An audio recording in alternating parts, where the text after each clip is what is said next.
ఇప్పుడు మనం Shaligouraram police station ముందు నిలబడ్డం. ఎందుకంటే ఇక్కడ మన social media field marshals Raghu గాని సీన్ గాని అందరు టీం అంతా నాగేష్ కావచ్చు అందరినీ ఒక జెన్యూన్ ఇష్యూ గురించి ఖమ్మం పోయే క్రమంలో అరెస్ట్ చేసి ఇక్కడ పెట్టిండ్రు.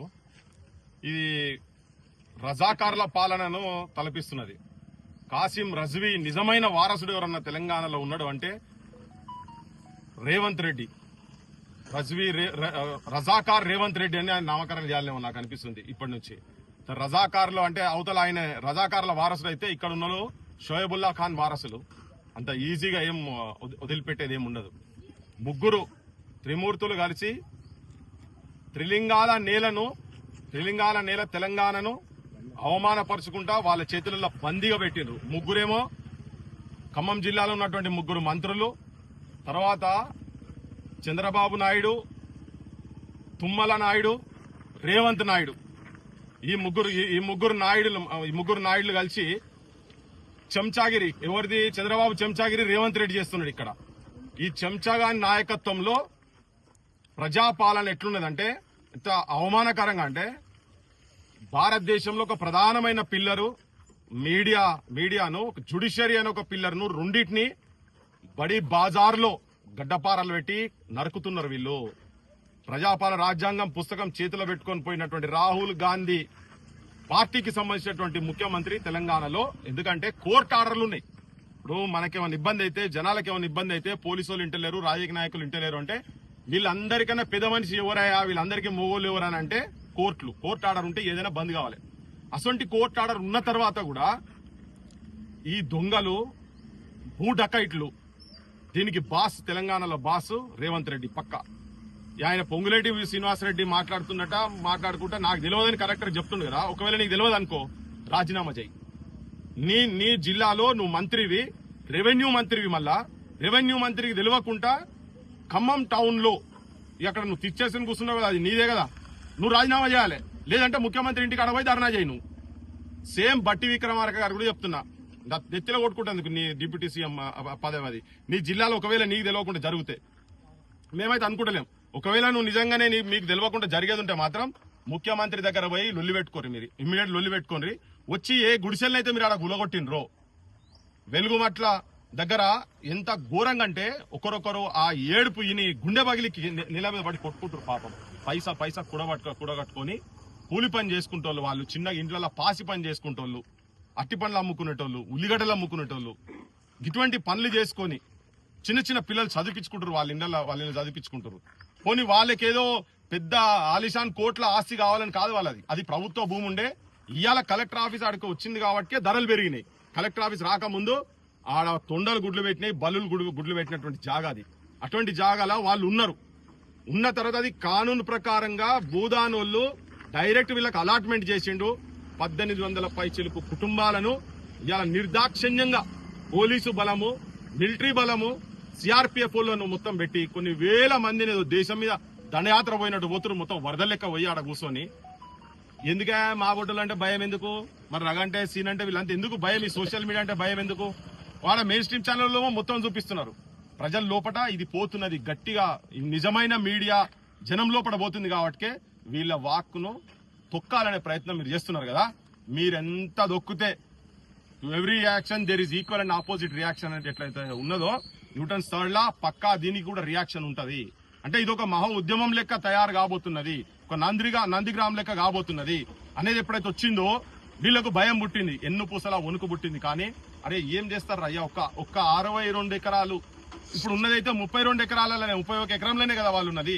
గా భూమి తెలంగాణలో భూమి గురించి మీరు మొత్తం తెలంగాణ పరువు తీస్తున్నారు. రేవంత్ రెడ్డికి నేను ముఖ్యంగా చెప్పాల్సుకున్నా, రేవంత్ రెడ్డి నువ్వు తెలంగాణ పరువును దేశం ముంగట బజార్ పాలు చేసి నాశనం పట్టిస్తుంది. ఎందుకంటే ఇక్కడ కోర్టు ఆర్డర్లు కూడా అమలు కావు అని చెప్పేటందుకు ఇది ఒక్క పెద్ద నిదర్శనం ఇది కంప్లీట్ గా. కానీ మొత్తం సమాజం మొత్తం దీన్ని చూస్తున్నది, సమాజం అబ్జర్వ్ చేస్తున్నది. నువ్వేం చేస్తున్నావు, నీ ఎంబడి నీకు సపోర్ట్ చేసినటువంటి చాలా మంది ఇంటెలెక్చువల్స్ కూడా ఆత్మవిమర్శ చేసుకుంటున్నారు. చాలా మంది ఆత్మవిమర్శ చేసుకుంటున్నారు. నువ్వు కాలిపోతావు, కూలిపోతావు. పోతివిరో రామన్నా పేదోళ్ళ ఉసురు తలిగి అన్నట్టు పోతవురో రేవంతు పేదోళ్ళ ఉసురు తలిగి బీదోళ్ళ ఉసురు తలిగి కన్నా బిడ్డల ఉసురు తలిగి పసి కూనల ఉసురు తలిగి పోతవురో రేవంతు పేదోళ్ళ ఉసురు తలిగి అని ఇక రేపటి నుంచి మేము నీ మీద కూడా పాటలు పాడుకుంటా తిరుగుతాం. ఏకమట్ల చిన్న కరెంటు నీళ్లు అడిగినందుకు అడిగిన పాపానికి వాళ్ళ పాదాల కింద నీళ్లు తీసుకొచ్చి నిలిసే నీడ కూడా లేకుండా చేసి బుల్డోజర్లు తీసుకొచ్చి వాళ్ళ గుడిసెల మీద తీసుకొచ్చి గుడిసెలు పీకుతున్నావు కదా, కొద్దిగా నన్న గింతనన్న నీకు కనికరం అనిపిస్తలేదా? జనంది తప్పుే.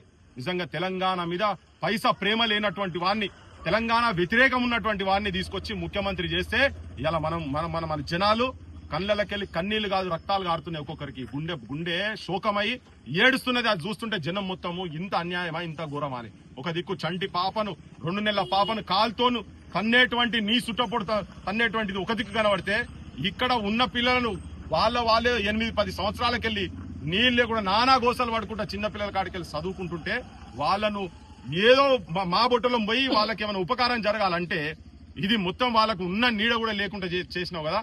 దీన్ని వదిలిపెట్టే సమస్యనే లేదు. తెలంగాణ జనానికి ఇయాటి నుంచి చెప్తున్నాం కదా, రజాకార్ రేవంత్ రెడ్డి జనం కూడా పెట్టండి వాట్సాప్ గ్రూపులలో.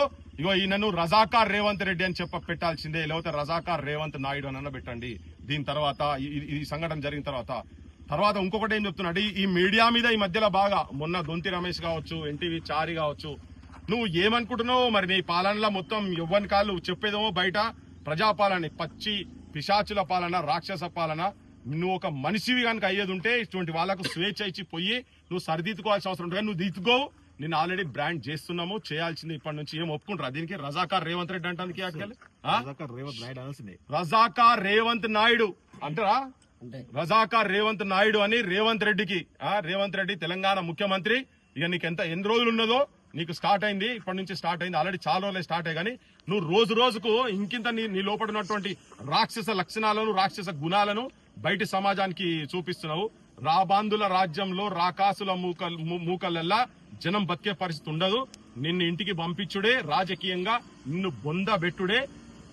ఆ భూమిలో మీకేమన్నా మీరు మనసులై మానవత్వం ఉండేది ఉంటే ఆ భూమిలో వెంటనే వాళ్లకు మీరు ఇల్లు కట్టిస్తా అంటారు కదా, ఇందిరమ్మ ఇండ్లు అని చెప్పుకుంటా, మీ ఇందిరాగాంధీ పేరు చెప్పుకుంటా మీరు పోజులు కొట్టుకుంటా పొద్దున్నేసే మాటలు మాట్లాడతారు కదా. ఇగో ఇందిరాగాంధీ పేరు చెప్పి వాళ్ళకి ఇల్లు ఆడ కట్టిస్తారా? కట్టిండ్రి. కట్టించినా కట్టియకపోయినా మేము మాత్రం మీ ఎంబడి పడేడు. తర్వాత ఇంకోటి, తుపాకీ తూటాలతోటి, లాఠీ దెబ్బలతోటి, ఇనుప బూట్లతోటి ప్రజావాక్కులను తొక్కాలనే ప్రయత్నం చేస్తే ఒకటి చచ్చిపోతే ఇంకొకటి పుడతాడు. గుర్తుపెట్టుకోండి. 100 రఘులు పుడతారు, 100 సీనులు పుడతారు, 100 పృథ్వీరాజులు పుడతారు. గుర్తుపెట్టుకోండి. బరాబర్ మీ అసొంటి దుర్మార్గుల ఎంబడి పడతారు, జనం ఎంబడి పడతారు. షోయబుల్లా ఖాన్ చేతులు నరికితే, జర్నలిస్ట్ గా నరికితే, తన ఏళ్లు కట్ చేస్తే ఆగలే. ఇప్పటికీ గన వాళ్ళ వారసులు ఉన్నారు. ప్రభుత్వాలకు ముల్లెలు మూసేటువంటి వారు కూడా అటువంటి వాళ్ళు కూడా ఉంటారు. కానీ జనం ఎప్పుడూ ఉద్యమాలు, తిరుగుబాటు చేసి ప్రజా సమస్యల మీద ఉండేటువంటి వాళ్ళు ఎంబడే ఉంటారు. అటువంటి జర్నలిస్టులు ఇంకా ఉన్నారు. ఇంకా కొత్త తరం వచ్చేటం వాళ్ళందరూ కూడా విజ్ఞప్తి చేస్తున్నారు ఏంటంటే, తిరగబడండి, తిరుగుబాటు చేయండి, ప్రజా సమస్యలను ప్రజలకు, పాలకులకు చెప్పే ప్రయత్నం చేయండి. జై తెలంగాణ, జోహార్ తెలంగాణ మన వీరులకు, జోహార్ తెలంగాణ మన వీరులకు.